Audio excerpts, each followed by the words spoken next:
ನಮಸ್ಕಾರ ಎಲ್ರಿಗೂ, welcome back to my channel Mane Kai ರುಚಿ. ಇವತ್ತು ನಾನು ಸುಲಭವಾಗಿ ಇನ್ಸ್ಟೆಂಟಾಗಿ ಕುಂಬಳಕಾಯಿ ಬಳಸ್ಕೊಂಡು ದೋಸೆ ಮಾಡೋದು ತೋರಿಸ್ತಾ ಇದ್ದೀನಿ. ಬನ್ನಿ ನೋಡೋಣ ಹೇಗೆ ಮಾಡೋದು ಅಂತ.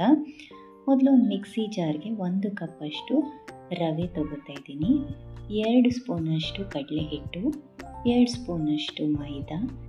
ಇದನ್ನೆಲ್ಲ ನೀಟಾಗಿ ಸ್ಮೂತ್ ಪೌಡರ್ ಈ ರೀತಿ ಪುಡಿ ಮಾಡ್ಕೊಳ್ಬೇಕಾಗತ್ತೆ. ಈಗ ಇನ್ನೊಂದು ಮಿಕ್ಸಿ ಜಾರ್ಗೆ ನಾನು 1 ಕಪ್ಪಷ್ಟು ಕುಂಬಳಕಾಯಿನ ನೀಟಾಗಿ ಸಿಪ್ಪೆ ತೆಗೆದು ಇಟ್ಕೊಂಡಿದ್ದೀನಿ. ಅದನ್ನು ಮಿಕ್ಸಿ ಜಾರ್ಗೆ ಹಾಕೋತಾ ಇದ್ದೀನಿ. ಇದನ್ನು ನುಣ್ಣಗೆ ರುಬ್ಕೋಬೇಕಾಗತ್ತೆ.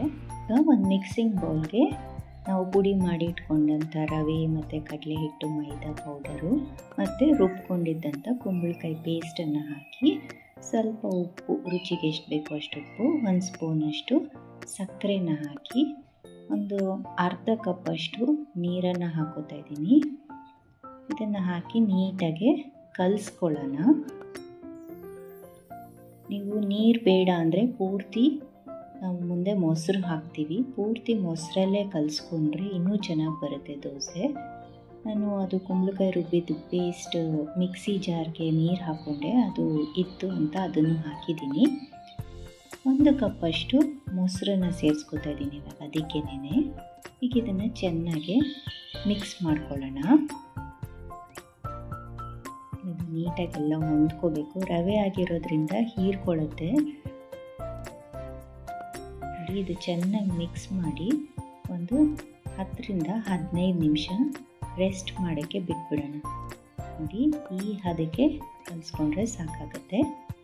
ಈಗ ತವಾ ಕಾಯಿಸ್ಕೊಂಡು ಮಾಮೂಲಿ ನಾವು ದೋಸೆ ಎಲ್ಲ ಹೇಗೆ ಹಾಕ್ತೀವಲ್ಲ ಅದೇ ರೀತಿ ತೆಳ್ಳಗೆ ಹಾಕೋಬೇಕಾಗತ್ತೆ.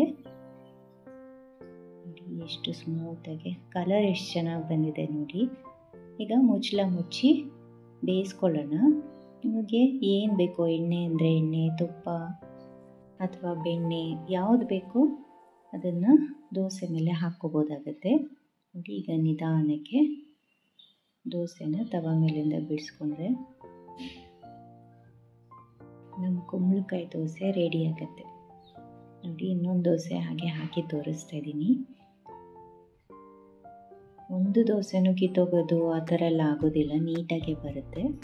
ಇದಕ್ಕೆ ಕುಂಬಳಕಾಯಿ ಹಾಕಬೇಕಂತ ಏನಿಲ್ಲ, ಬೇಸ್ ಅದೇ ಕಡಲೆ ಹಿಟ್ಟು ಮತ್ತು ಮೈದಾ ಮತ್ತು ರವೆ ರೈಟ್ ಪ್ರಪೋರ್ಷನಲ್ಲಿ ಹಾಕ್ಕೊಂಡು, ನಿಮಗೆ ಕ್ಯಾರೆಟ್ ಬೇಕಂದರೆ ಕ್ಯಾರೆಟು, ಬೀಟ್ರೂಟು, ನಿಮ್ಗೇನು ತರಕಾರಿ ಬೇಕೋ ಅದನ್ನು ಹಾಕ್ಕೊಂಡು ಮಾಡ್ಕೋಬೋದಾಗತ್ತೆ.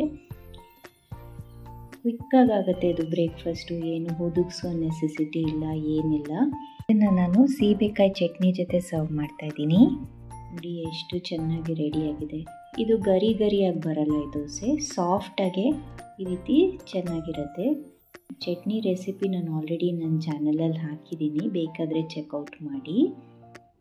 ಒಂದ್ಸಲ ಟ್ರೈ ಮಾಡಿ, ಹೇಗೆ ಬಂತು ಅಂತ ಖಂಡಿತ ಕಮೆಂಟ್ ಸೆಕ್ಷನಲ್ಲಿ ತಿಳಿಸಿ. ಹಾಗೆಯೇ ಈ ವಿಡಿಯೋ ನಿಮಗೇನಾದರೂ ಇಷ್ಟ ಆಗಿದ್ದಲ್ಲಿ ಪ್ಲೀಸ್ ಲೈಕ್ ಮಾಡಿ, ಶೇರ್ ಮಾಡಿ ಮತ್ತು ಸಬ್ಸ್ಕ್ರೈಬ್ ಮಾಡಿ ಅಂತ ಕೇಳ್ತಾ, see you in the next video.